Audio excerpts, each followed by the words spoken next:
Neyse. Orman hiç bitmiyor. Bu nasıl uzun sürüyor tabii ki. Bitiremediniz ya.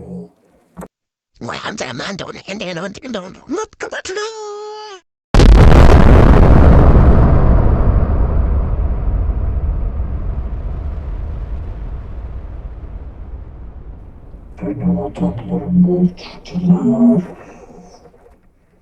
Öldürdüler. Hocam.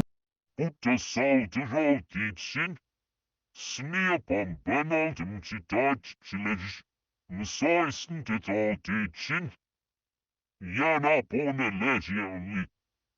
Ondan dolayı şu an burada kol yok. Üretemedik şu an bitirmedi. Ondan dolayı başka kol takacağız olur mu?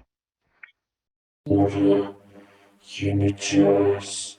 Yeneceğiz. Gidelim savaşa. Hayır.